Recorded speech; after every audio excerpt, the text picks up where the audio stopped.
was here for this because it's time to put some respect on Natalya's name. I knew we were gonna eventually get to this. It's time to put some respect on Natalya's name. It is time. How did you feel about this matchup? The attack on Rhea Ripley, the hard hitting match that it was. Rhea Ripley picking up the win, of course, retaining her title in this match, but Natalya actually looking formidable.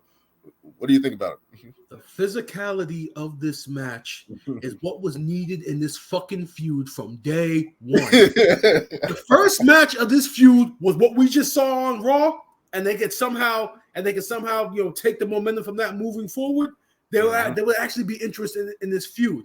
But when Rhea came out and just beat Natalya down those 2 times, like nobody cared about this feud. Hell, going into this third match, a lot of people were saying that like, nobody wants to see Natalya in this title picture anymore. We're just over it. Yeah, we get it that her father is Jim the Anvil Neidhart.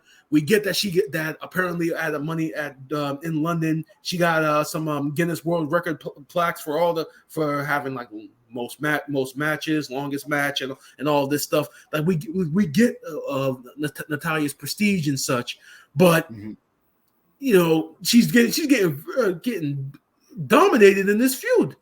And then not just this feud, every feud. And then every feud is just like, oh, I'm the boat, and that's her character. But yet she's been getting beaten over and over and over again. So that title really didn't mean much.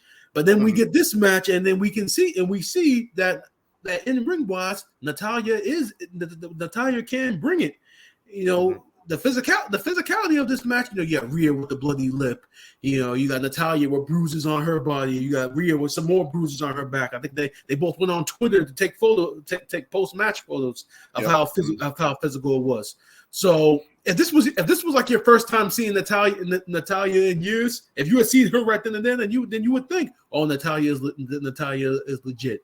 But she must be a top star, right? You would think after this match that she's one of the top stars. It was impressive. It was something that we needed to see, something that we definitely needed to see out of Natalya. Now moving forward, we're probably not going to get anything like that ever again from her. Because of the opponent. No, because of the opponent. Because for it to be Rhea Ripley, you could say that, well, Rhea's kind of gotten the best of her twice, and you can see how the match started with Natalya, getting the upper hand on Rhea, and you would think that this quality of match kind of fits the story per se. So because of that, you're probably not going to get Natalya like this again. But it still was a nice change of pace to actually see a physical women's match. You actually got to see Natalya. If they booked Natalya as a legitimate threat, this was a reflection of it. If Natalya had been booked like this for years and years and years leading up to something like this, then maybe the Raw's women's division wouldn't be viewed the way that it's being viewed right now. Absolutely, but I feel like this was something that spoke to more of the division. Like this is something that was needed. A physical, hard-hitting match like this, especially from Natalya, to show that she can actually do that, to have that type of intelligence. Hey, let me go attack Rhea Ripley, who has been attacking me, getting the best of me, and I'm not going to take no shit. That's something that was different in her character. So is that something that's going to continue to build going forward? Hopefully so. It's because it actually adds to the women's division, who we need competitors. We need women to wrestle. We need versatile people. Natalya actually get other people over, other than the top stars and stuff like that. She can get other people over, actually be like the veteran, kind of like the roadblock that people have to go through in order to take that next step. Potentially she can be that.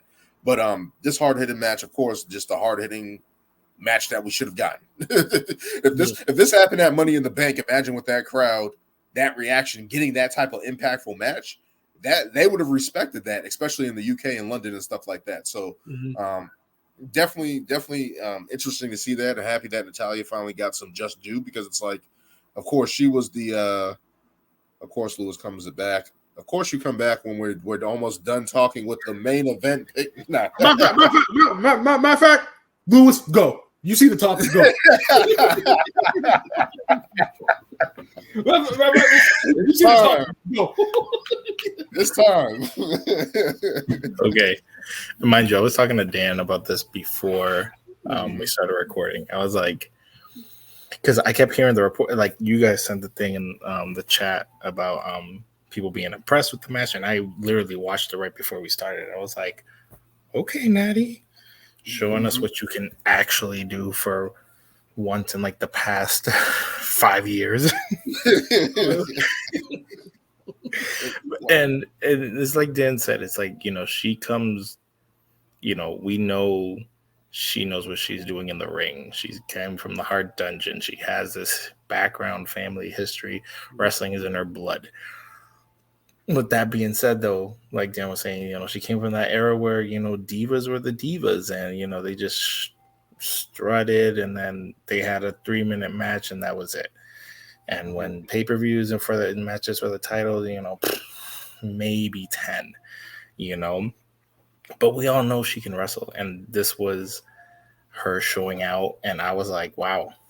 And like I said to Dan, I was like, she just had a title shot at a pay-per-view, and they squashed her. It's like, yep.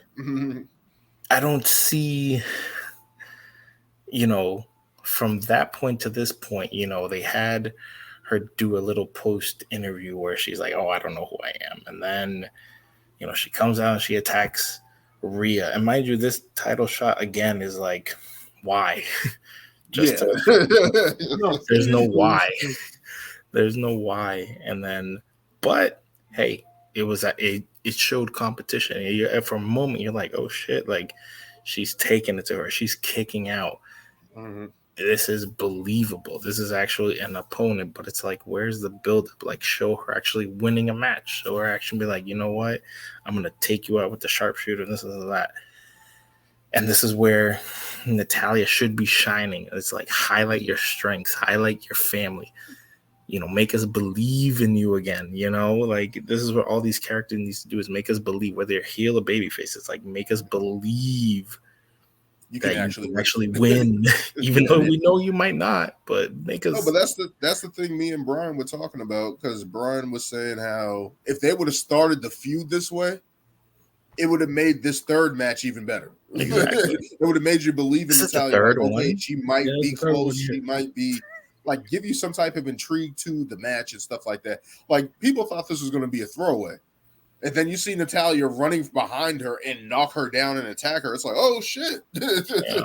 This is something different. This is something new. And it's like, okay, and especially a person like Rhea, who has gotten the upper hand on her twice before, to see this actually happen and transpire, it's like, okay, now we're getting a different element to Natalya, that she's not just a pushover, not just a person that just gets beat everybody. Right? So it's like, and like for her, it's like, you look at Charlotte and how dominant she is, and yes, she's Ric Flair's daughter, and she has that family history as well. But it's like, why not change it up a little? You're still coming out to like Brett's music after all this time, and whether it's the glasses or whatever, it's like, yes, I know you're keeping this like family alive and everything, your heritage and everything, but it's like, you also got to give us your own individual character. It's just like, and the fact that this is literally, like you guys just said, the third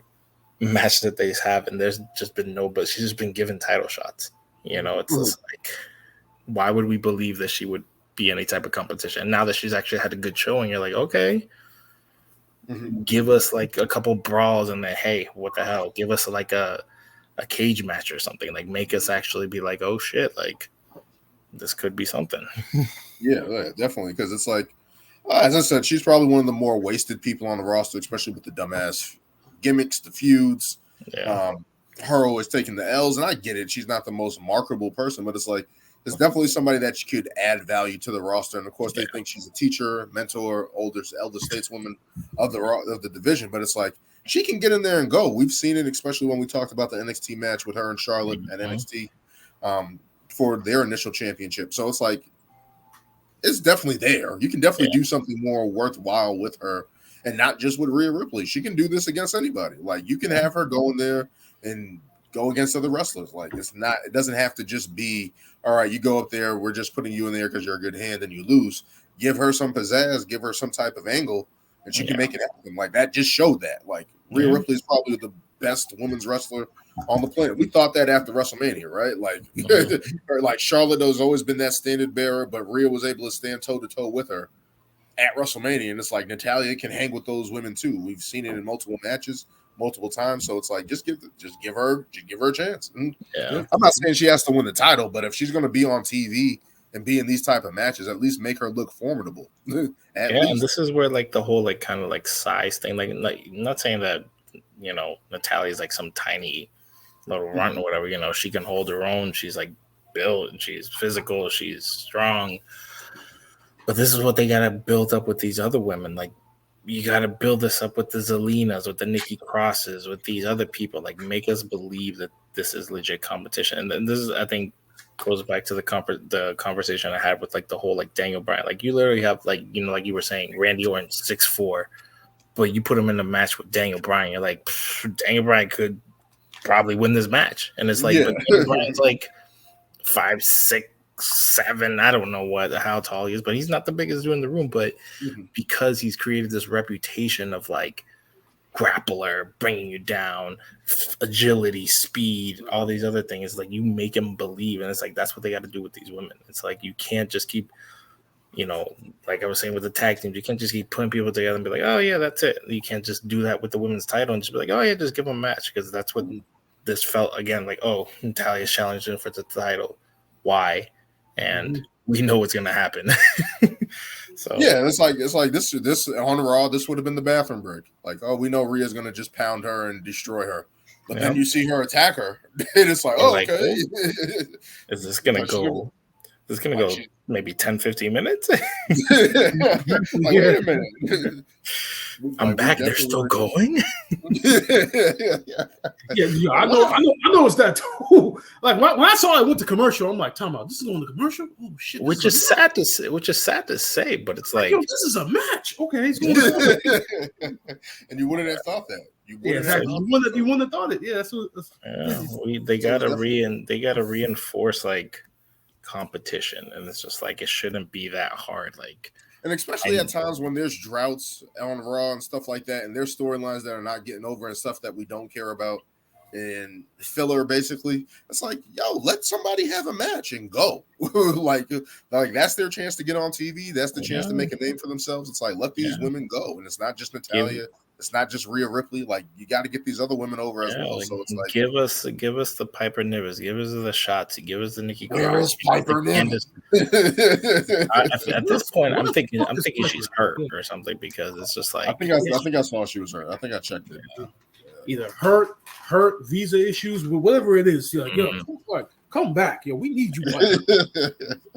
And especially against Rhea, like, they should definitely be going at each other and just exactly. Which goes back to the second match on Money in the Bank with Raquel and Liv winning. I mean, you essentially taking away a contender because we're having Raquel win the tag team titles. So yeah, they gotta work that out. Yeah, they gotta do something, because we definitely need more contenders and stuff like that, especially in the women's division, especially for Rhea, who's kind of just sitting around. SummerSlam's 4 weeks away. Make it happen. Make something happen. We got to have something. I'm hoping this whole, which, I mean, it's probably going to go that way anyway. The Rousey and her match is probably going to go to SummerSlam. It's just like, I would love to see Shayna versus Rhea. I feel like that would be, even though they're both heels, but like, or even if Shayna comes in as a babyface, that would still be a great banger. Rhea's actually one that beat Shayna when Shayna was going up to the main roster. Oh, yeah, she did. Rhea was the one they her, so they have a story there. So yeah. NXT. Like 90% of your main roster is NXT, so you got stories built in. So the video library is already there. The library's already there. You got just bring it up. Use it. All right, let's get into